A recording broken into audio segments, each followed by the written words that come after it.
Well, good day to everyone. Welcome to the December and the last webinar, last meeting of the International Community of Interest for 2021. It's a real pleasure to have you on and joining us today. We actually for sure have people from around the world. Our guest speaker is from Hawaii. I'm talking to you from Doha, Qatar, as is Lori. We have folks on the phone from Germany, and we have folks on the phone from the US. So I think we've got most of the time zones around the world covered. I also know we have a couple folks from the Pacific Rim. So great global audience today, and I appreciate everybody, I was going to say getting up or staying up late or whatever your time zone is. Thank you for doing that. Great speaker today, great topic. It is the right thing to do this time of the year. It is Pearl Harbor Day. It was 2 days ago. It's a great time for remembrance, and I'm very excited to have the presentation that we're about to hear. But as we are the International Community of Interest, we do need to start this off like a normal meeting. So I'm going to introduce myself. I'm Blair Shantz. I'm the former chair of the International Community of Interest. And so on behalf of Chris Knutson, welcome again to our monthly meeting. So as we try to mirror our monthly meetings after a normal post meeting, I'd like you all to join me with the Pledge of Allegiance. So from your station, wherever you are, please join me. I pledge of allegiance to the flag of the United States of America and to the republic for which it stands, one nation, under God, indivisible, with liberty and justice for all. All right, without further ado, because you didn't come here to see me, you probably really didn't come to see our introducer. You came to hear our guest speaker, but I'm going to put one quick plug in. Make sure that you take a good look at his T-shirt. Great T-shirt today. Good to see that, Thomas. Yeah. So without further ado, I'd like to turn it over to the Vice Chair for Organizational Outreach, Lori Rook, to introduce our guest speaker for today. So Lori, over to you. Thanks, Blair. And again, just to let everybody know, we're very excited about this.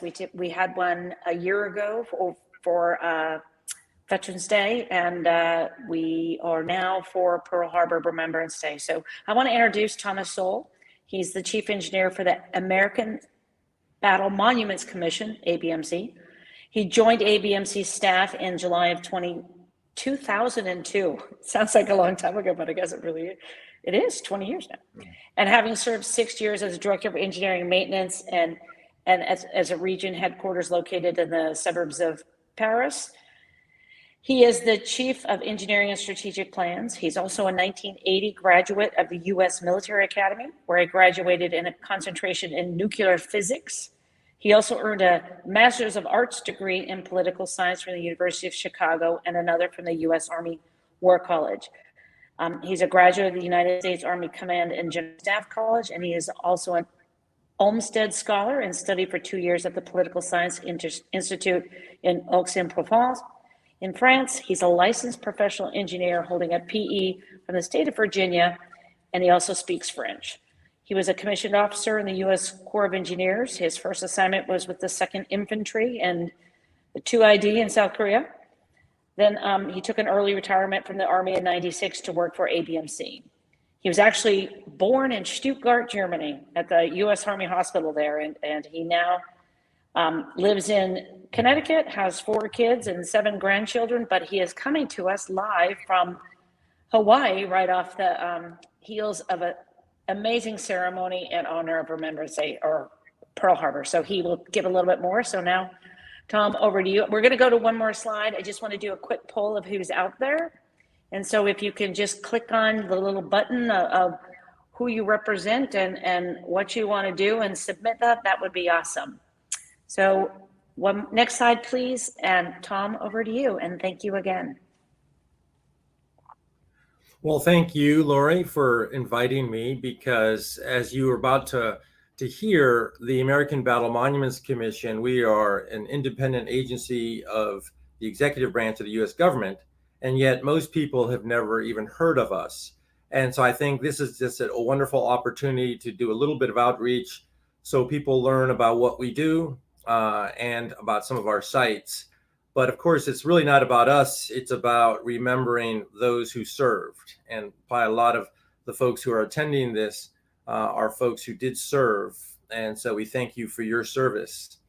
But this it's titled the Honoring Service and Sacrifice, because as you'll see, that is really in a snapshot our mission for our agency. Our agency was created almost 100 years ago now, and back in 1923. And initially, we had some really famous chairmen. Our first chairman was General of the Army's John J. Pershing, who of course led the U.S. Expeditionary Forces into World War I. Here's our mission. And I think, like a lot of government agencies, we're in the process of going through and developing a new strategic plan. As you probably saw in my title, that's my other hat. I am also Chief of Strategic Plan. And so this is the current version. It doesn't change much.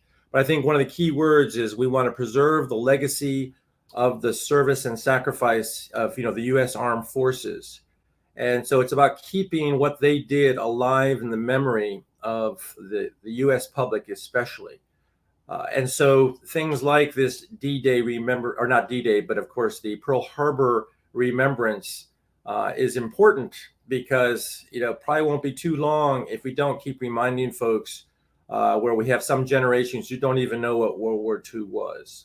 And so that's why ABMC has to kind of get out there and try to help people to remember. And we do that through physical sites, like our monument here in Honolulu, or what you see here. This is our Enmarn American Cemetery. And if any of you served in the Marines, this is kind of an honored site because Belleau Woods is located just behind that.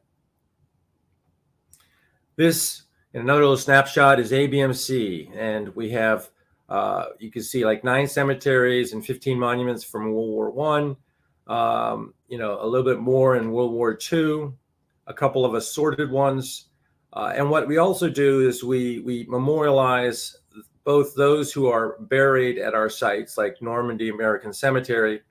Those burials, of course, have been converted into what is the overall monument to the Normandy American Cemetery. But here in Honolulu, we commemorate one of the campaigns of World War II, the Korea War, and the Vietnam. And so all of those are here in Korea, the unknowns. And this particular December 7th, it was very special because one of the things that we did was we had a special ceremony commemorating a lot of the unknowns which have been identified by the Defense POW MIA Accountability Agency, DPAA. And here we are around the world. And if you're looking for where I am at right now, as a part of this TUI trip, I'm out. You see Midway Island on the far left. But if you look just beneath it, you'll see a little line going out to Oahu, so Honolulu. And that's our monument here. But you see we have 32 memorials, 26 cemeteries, pretty much, around the world.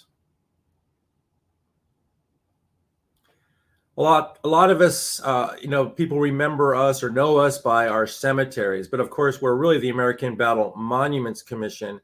So we were given the cemeteries by President Roosevelt, and they were basically transformed into this, beautiful monument. So here's an example of one that most people think of when they think of ABMC, if you know who we are, and that's the Normandy American Cemetery, obviously tied to D-Day. And this is just a beautiful, magical site. And when you come out of our first ever interpretive center there, what we like to say is you get this great snapshot that brings the air, the sea, and the land together. Because, of course, for D-Day to be successful, we came in all those different ways. This one is a snapshot of the Cambridge American Cemetery, which it's really about a lot of the heavy bombers flying from the UK over to the continent. And you can see how the cemetery or the graves have been transformed into a monument where each one is a part of this row, in this case on arcs. And each one, dress right dress in perfection as a work of art. It's a completed work of civic art. Also in the Pacific, we had 2 campaigns in World War II. The Nimitz campaign, which is commemorated here in Honolulu, And then the MacArthur campaign, which is commemorated at our site in the Philippines at the Manila American Cemetery. And here you have a picture of that. And you can see how the rest of the city has grown up all around this cemetery. So you have this beautiful, lush green oasis in the middle of this industrial, city. So the one in Manila is our largest in the world. Mizan is the largest in Europe. It's a World War I site. And here's a picture of that.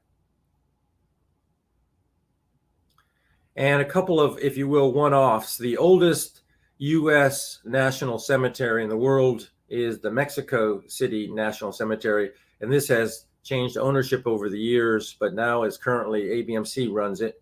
And it's for the Mexican War. And it's just in Mexico City. And Corozal American Cemetery, which is in Panama, and in many ways commemorates the Panama Canal Zone. One of the ones that Congress recently gave us was the Clark Veteran Cemetery, which was a part of the Clark Air Force Base, with Clark and Subic Bay basically being some of the largest U.S. military bases overseas while they were active. And so we have taken them over. And last year we talked a lot about this, how that has been transformed. And so you kind of have a before photo to the left and a little bit of the way it looks to the right. One of the recent additions is the Lafayette Escadrille Memorial. This was something that really predates the U.S. entry into World War I, when U.S. volunteers fought for France as a part of their Lafayette Escadrille. And so here you see the dedication ceremony when that was brought over to our organization.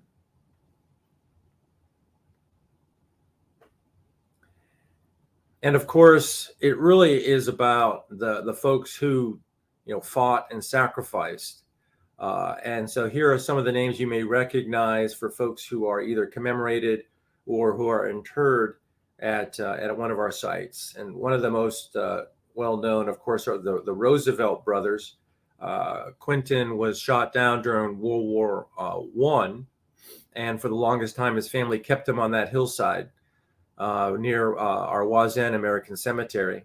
And then his brother, Theodore, died of a heart attack just after D-Day. And so the family decided to bring both of them together at our Normandy American Cemetery. And of course, Patton, people like to visit Patton at the Luxembourg American Cemetery.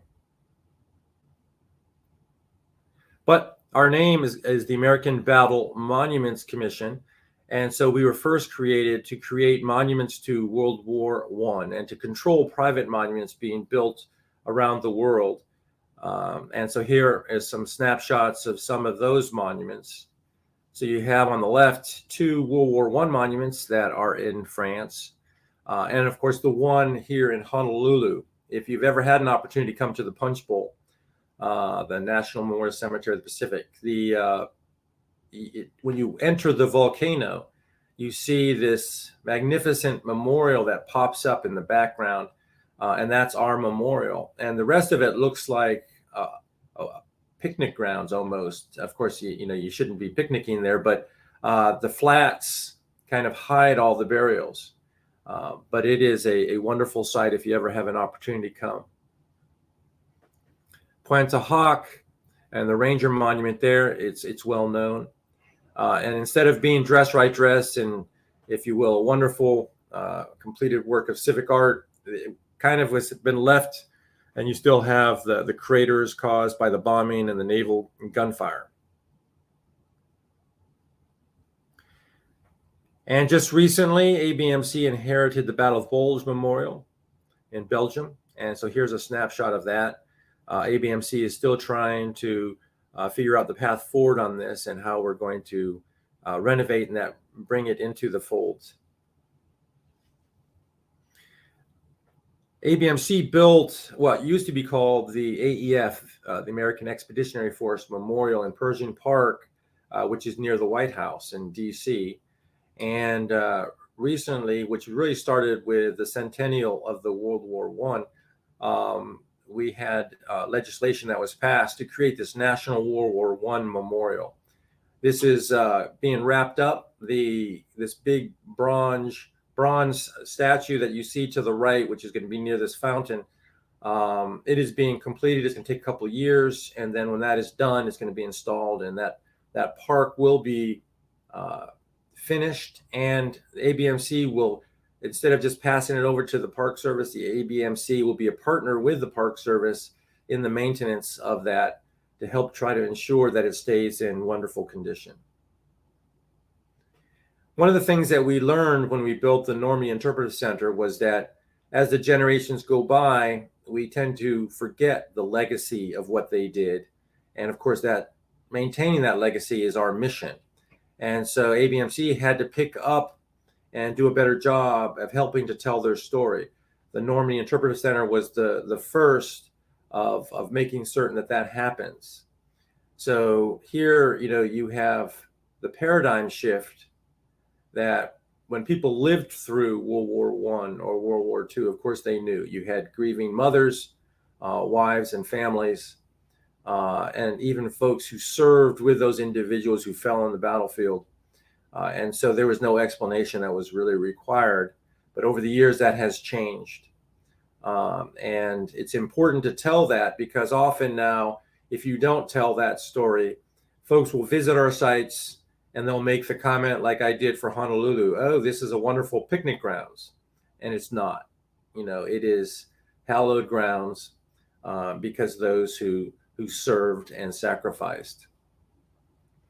So we started building these interpretive centers, or what we call visitor centers, because most people don't really understand that word, interpretation. Normandy being the first back in 2007. And you see some of the others that we have built. The most recent one that was dedicated was the one in Manila, which, as I mentioned previously, there are really two campaigns for World War II. There was the MacArthur campaign at Manila, and then there was the Nimitz campaign for, of course, kind of the Navy's campaign, and that was commemorated here in Honolulu. And so one of the plans, as you see at the very bottom there, is we would like to build an interpretive center also here in Honolulu, and we're trying to finalize that. And so we have a date there of 2024. And so hopefully that will be put on a fast track soon.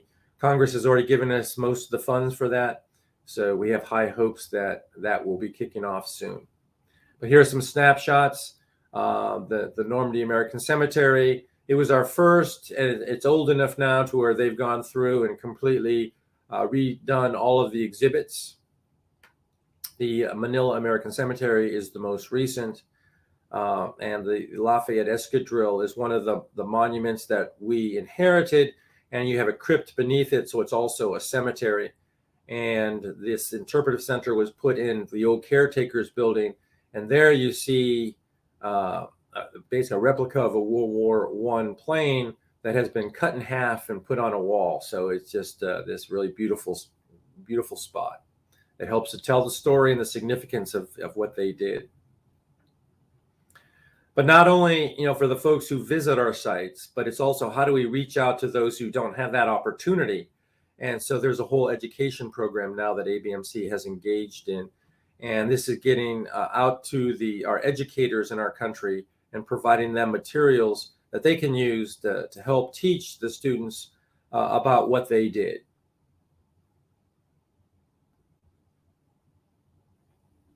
So commemoration is all about honoring their sacrifice and their service. And that is, we do for a lot of ceremonies. One of the most known are the ones at Normandy for D-Day.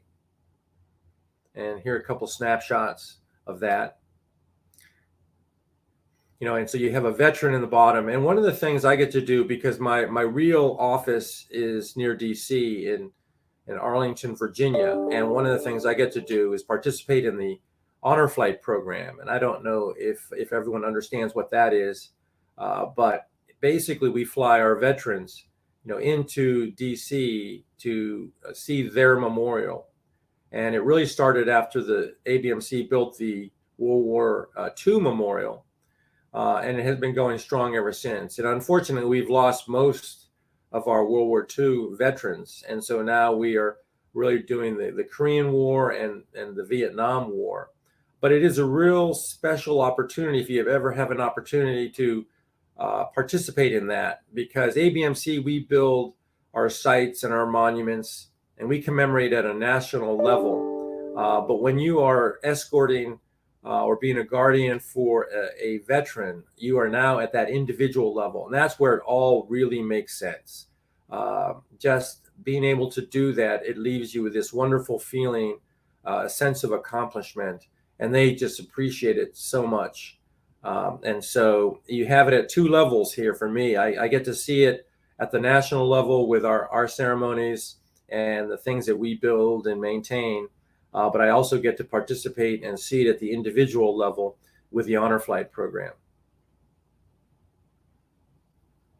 And this is a snapshot of our ceremony, the 75th anniversary of the Battle of the Bulge. And you see that basically the lights that are put on each of the burial sites, each of the graves.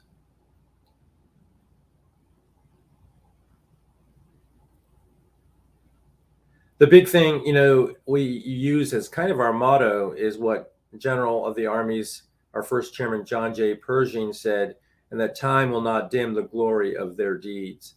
And I think really that is a very excellent summary of what the ABMC does, because like I say, it's about protecting the legacy, the public memory of what they did and the significance of it. And it's not just for those who died, but also for those who served. And so time will not dim the glory of their deeds. And of course, it's a huge task, perhaps an impossible one, but it's an important task. Because I think one of the things is, the character of the nation by what the nation is willing to do. It doesn't have to do it, but it does do it. And it's to honor those who have served. And I think like what the DPAA, the Defense POW MIA Accountability Agency, does, and trying to leave no person left behind and identify all the unknowns. And we'll get a little bit of that now as we turn our attention to the Honolulu Memorial. And as I mentioned, this is just one of the many memorials that ABMC has, but it is a special one. It's a special one because of the stories that it tells, and of course where it's located here in Hawaii. Basically, the ABMC was working with the Army like it had done in the past in the late 50s and in the 60s, trying to create these sites both in the Pacific as well as in Europe and around the world to commemorate World War II. And ABMC was going to have a site here at the Punch Bowl, but Hawaii becomes a state, the 50th state in 1959, and ABMC really is overseas most of our mission. And so we were going to hand that over to the site, over to the Army. And the Army never did accept the memorial, so we kept it. And then, of course, the Army handed the cemetery portion over to the newly created National Cemetery Administration, which is under the VA. So the memorial is dedicated in 1966. But when it was built, it only commemorated two wars, the Nimitz campaign of World War II and the Korean War, because, of course, the Vietnam War was not over yet. And so it was expanded in 1980 and in 2012 to include Vietnam. And what I want to say here is some of you may know the former Senator Max Cleland, who was a triple amputee coming out of Vietnam, and he passed away a couple of weeks ago. And in 1980, he was the youngest administrator of the Veterans Administration. And when he was there, of course, he owned the cemetery in which you find the Honolulu Memorial, and he pushed ABMC to add these Vietnam courts of the missing, and so those were added. And in 1980, those were dedicated. But the story of Vietnam was never told. There were no battle maps like there were for the World War II and Korea wars, and so those were when he came over to ABMC and was our secretary. He completed that by having us add 2 new pavilions and the Vietnam battle maps. And so now the story of Vietnam is complete here in Honolulu. And so that's kind of a wonderful legacy for Max Cleland. And so you see here in our Courts of the Missing, we honor almost 30,000 unknowns, and those are to those three wars, the Nimitz campaign of World War II, the entire Korean War, and the entire Vietnam War. And it's located within this cemetery, the National Memorial Cemetery of the Pacific. Now, at this point, I want to share my screen, and I'm going to show you a video that ABMC has done for Honolulu, because I think it does an excellent job of orienting you to this memorial. The abmc.gov, and so I just kind of want to turn your attention to that, and so that if you ever want to know more about our agency, you can find that. And so I'm trying to share my screen, but for some reason it is not allowing me.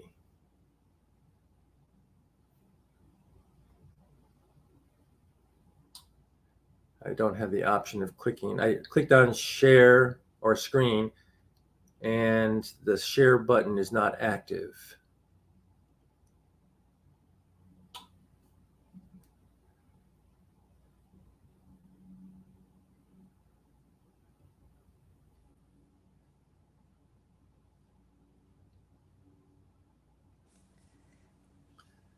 Sorry about that, folks. It worked well yesterday. Hey, Rob, if you're listening, could you assist in any way? Yeah, thank you. I just made you an admin, Tom. Try it now. All right, let me try it. Cancel this and then try it again. Screen. Yeah, no, it's the share button isn't being activated. I hit the screen and it pops up, and the only button that's active is cancel. So it says choose what to share, and it's on entire screen, and the share is not active. And if I move to window, the share is still not active. And if Tom, give me a second. I'll try to share my screen. Okay. Yeah, it would be really unfortunate if we can't see this, because, like I said, ABMC is working really hard to improve our efforts to reach out to people that can't come to our sites. And I think that our folks have done, our PAO office has done a wonderful job here. And so it just would be a shame, to miss it. If you go to that site, that whole page is dedicated, of course, to Honolulu. And so that when you go down, you'll see that there is a window that basically says, take a look at this video of Honolulu Memorial on YouTube. And if you click on that, that's what I was going to show you. But I think sometimes when you're in these beautiful sites, there's the aerial views are what just really are amazing. So you get this wonderful perspective. Right, and so there it is.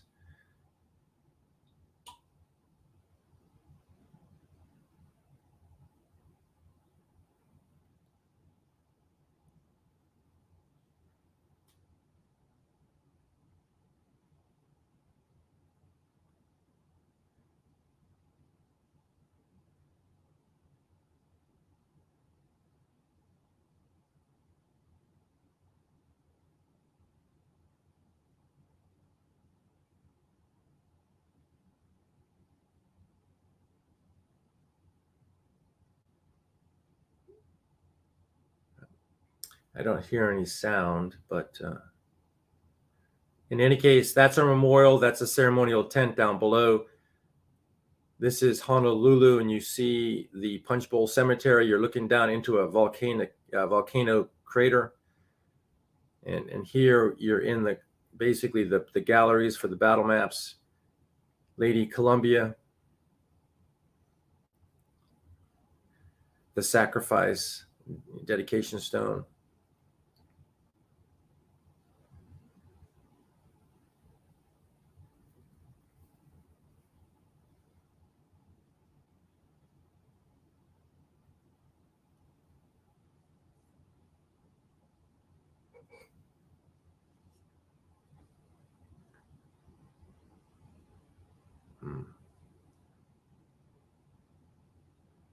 Uh-oh.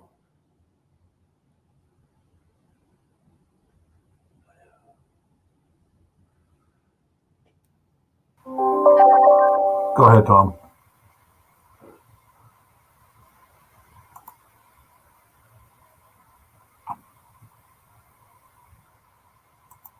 Sorry, I lost the video for a little bit. So back to me? Back to you. All right, thank you. Well, I hope I missed the end of that, so I hope everyone saw it. I didn't have sound, but if you did, there is a wonderful story, that goes along with that. And if you did miss any of that, I encourage you to go to abmc.gov, go to that Honolulu site, and look at that video again, as well as perhaps look at some of the other ones for our different sites, because like I say, our mission is evolving, and how we maintain that legacy. It's more and more important that we now help to educate people about the importance of what they did. And that gets into this notion of interpretation, and this project I'm going to talk briefly about today, which is our efforts to build this Honolulu Interpretive Center. And for those of you who may not know, the difference between a museum and an interpretive center is a museum is actually a destination. People go there for the museum, but an interpretive center is not the destination. Just as here in the Punch Bowl, the destination is the cemetery, it is the memorial. But the interpretive center helps you, the visitor, to understand the importance of that which you're about to visit, whether that's the cemetery or the memorial. And so here, like I say, it's important, and part of it is because of the many stories that we need to tell that visitor. One is the amazing strategic importance of Hawaii. I was looking at yesterday, and you had F-22s flying over the skies of Hawaii, and that's their Air National Guard. And so you wonder, boy, Air National Guard flying F-22s. I think that is an indication of the strategic importance of Hawaii. But when you take a look at, you have the 25th Infantry Division located here in Hawaii. You have the Marine Corps base at Kenaway Bay. Of course, you have the Navy at Pearl Harbor. You have the Air Force base that is, joint with Pearl Harbor now, Hickam Air Force Base. And so it just speaks for itself, the strategic importance of Hawaii, especially, as we see the power growing of China and other folks in the Pacific. So that's just one of the major stories that we need to tell, that Americans understand why Hawaii is so important, really, to the defense of our nation. Of course, we need to tell the story of the importance in World War II with the Nimitz campaign, the Korean and Vietnam Wars, and really it's about bringing material, it's about bringing people to those war zones, and often they came through Hawaii. And like for the ceremony that I just participated in, it's really about the story of our nation that doesn't want to leave anyone unaccounted for, anyone behind. And so they created this Defense POW/MIA Accountability Agency, DPAA, and that's their job. They basically are trying to find everybody and account for them. And in some cases, it's taking unknowns. Like this year, the ceremony was really looking at the battleship Oklahoma. And as you know, on Pearl Harbor, it was hit and it capsized, it flipped over, trapping hundreds of folks in that ship, and they couldn't get to them in time, and they perished. But it was impossible to identify all of them, and so you had hundreds that were unknown. But now DPAA went and identified the majority of those. And so it's just been really amazing, because for everyone that is identified, we go to our Courts of the Missing and we add a rosette that was specially designed. And, it is tightly controlled for quality. In fact, it's the Army that did that. And they have the stamps and to create them. And so we go back to them and get those made. So there is kind of this honoring that goes through the whole process. But over the last few months, we've had to put hundreds of these rosettes in as the DPAA has identified those. And on December 7th, what was really just going to be a DPAA ceremony. It became a Secretary of the Navy ceremony, and it was also the reinterment of 33 unknowns that were not identified, because no matter how hard you try and how much the nation is willing to invest, at some point it just becomes impossible. For example, one of the 33 was an individual that was, he didn't know who his parents were. He was adopted, didn't know who his parents were. And so there is no DNA tie to identify him. And so, of course, he was not identified. But also the story of the Nisei, the Japanese Americans, the most famous of which I think, you may know, fought in the European theater during World War II. But, unknown to most, there was an MI unit of Nisei that also served here in the Pacific. And that story was declassified, just, a handful of years ago. And so it's important for the public to learn more about that. Of course, at the cemetery, you have well-known burials. And so that's important. And I think I've mentioned to others, perhaps before this one started, this presentation, but just the culture of Hawaii, it's just so magical. And yet it's a part of the United States. And so it's just a great trip to make if you ever have that opportunity. So here's a little bit about DPAA. They're located both in the U.S. and in Hawaii, but one of their largest facilities is here in Hawaii, and it's part of Joint Base Pearl Harbor and Hickam. And back in November of 2018, we had a similar ceremony that marked the 75th anniversary of Tarawa. There was a bunch of unknowns that were discovered on Tarawa. DPA took, and so here where we mark those in our Courts of the Missing. And then, of course, this one was more about the USS Oklahoma and the 80th anniversary of Pearl Harbor, which, of course, is what got us into World War II as our great nation.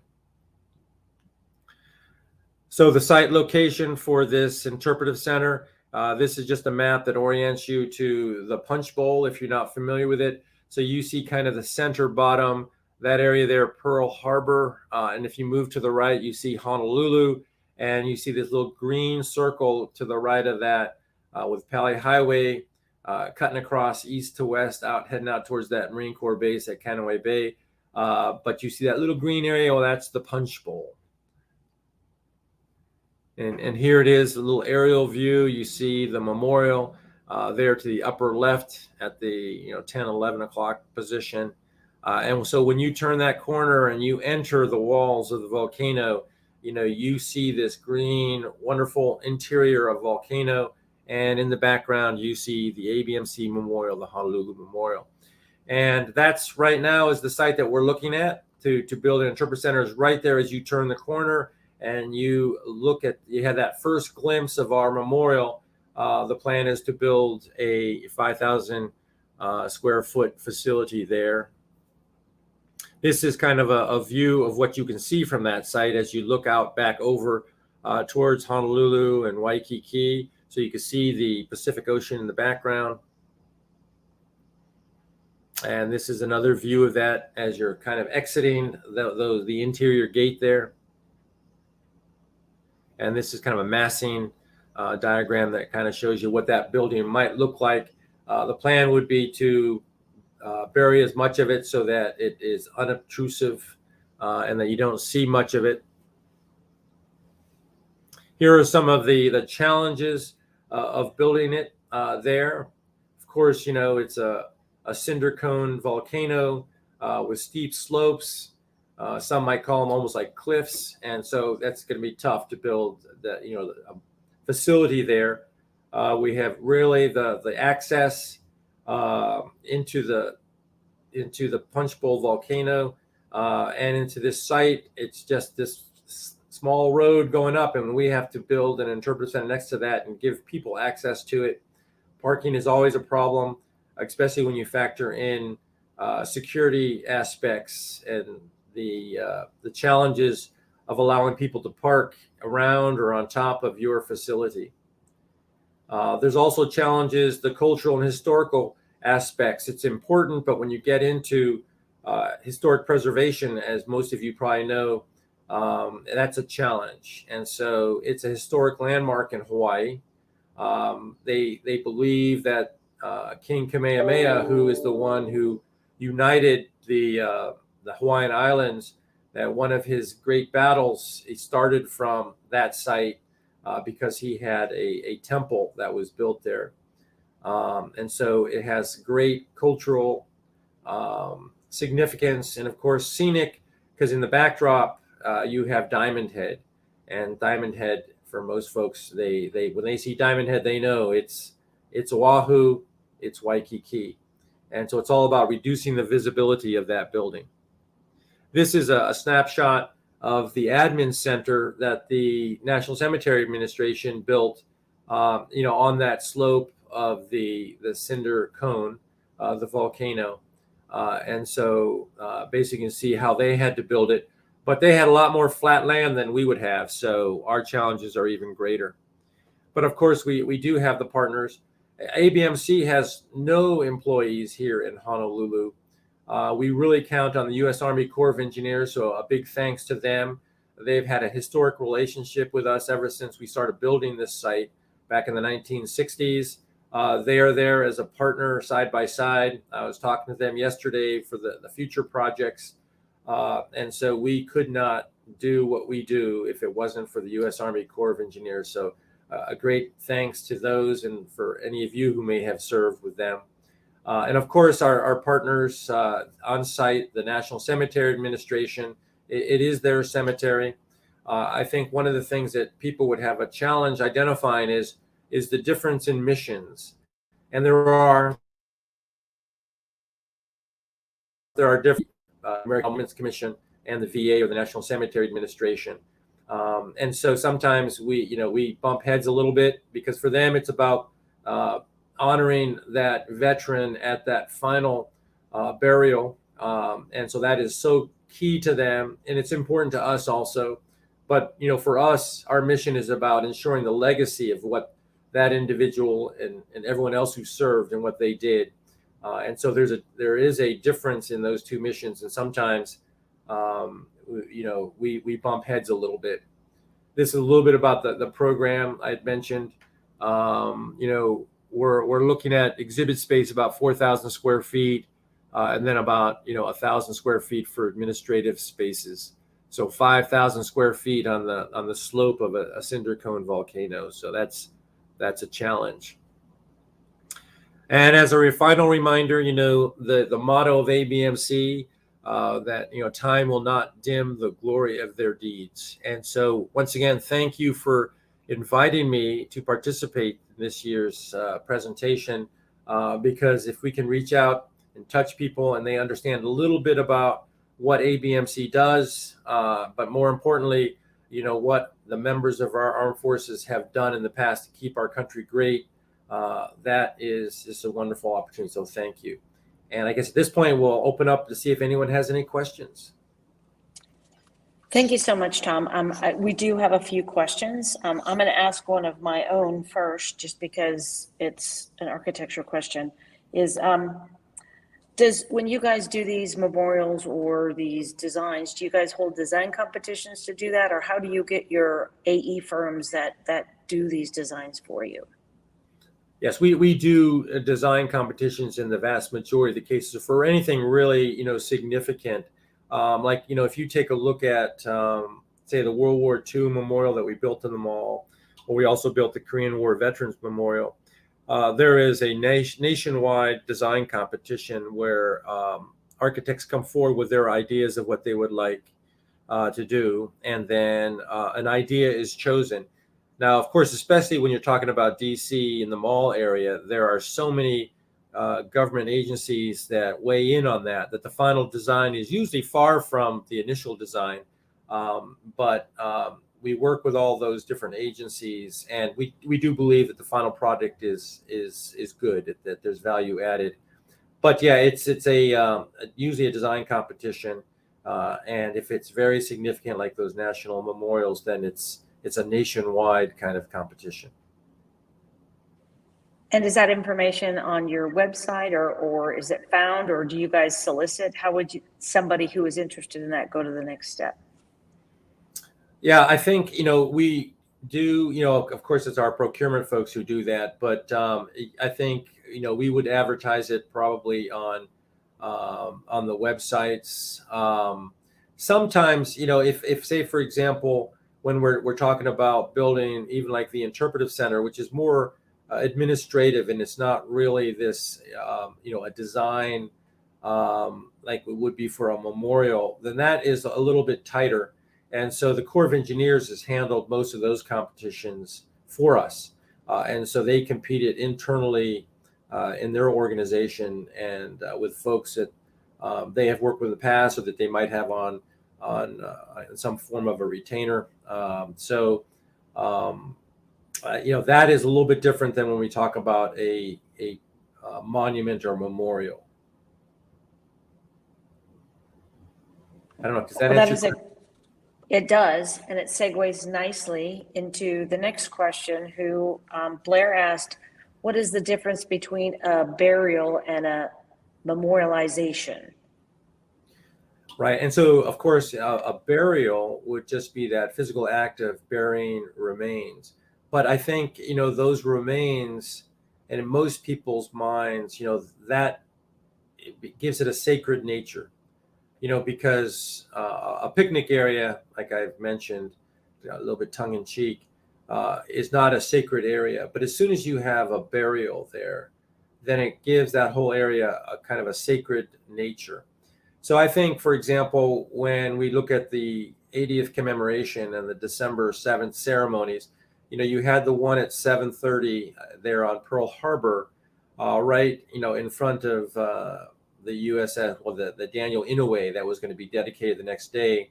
And you had the veterans, and that was just a wonderful ceremony. But at the one at 11:30 at the Punch Bowl, you had the 33 remains that arrived, in a flag draped coffin. And, you went through the whole rendering of honors. You had the flag folding. And so there is nothing more moving, I think, than that burial ceremony. And that's really, Arlington National Cemetery, we talk about different missions. For them, just like the VA, it's about that burial. And when you render honors, it's a special moment for that family. And if you've ever had an opportunity to attend one of those, that it is just such a moving and powerful moment in that point in time. But when you commemorate, you are honoring them throughout time, and you're building in some way something eternal that commemorates them as well as others who may have served. So when we build a monument, we're building it at the national level. We are in some ways developing the national history about an event and telling that story. And so it's no longer the burial, of an individual, but now telling the story and honoring the service and sacrifice of what maybe a whole generation of folks did. And so it's much more general. It's more abstract when you get into commemoration, but it's also, I think, to a certain degree, a little bit more eternal. And whereas a burial is more a point in time. Thank you for that.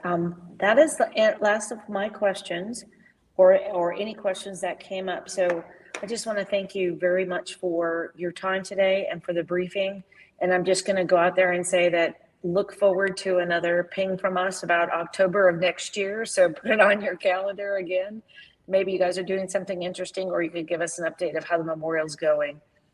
Yeah, so that'll be great. So outside of that, Tom, again, thank you. And Rob, I'm going to turn it over to you to just close out the session. Everybody for the International Community of Interest, stay tuned. Look for what we're going to have coming up in the coming months, starting the new year. And hope everybody has happy holiday season and a great 2022. Scary. Thank you all. Thank you. Great. Thanks, everybody. We appreciate you taking time to join us for this webinar. And thank you, Tom. We really appreciate the presentation and the great subject matter. Everybody have happy holidays, and we will see you next year. Thank you. Bye-bye.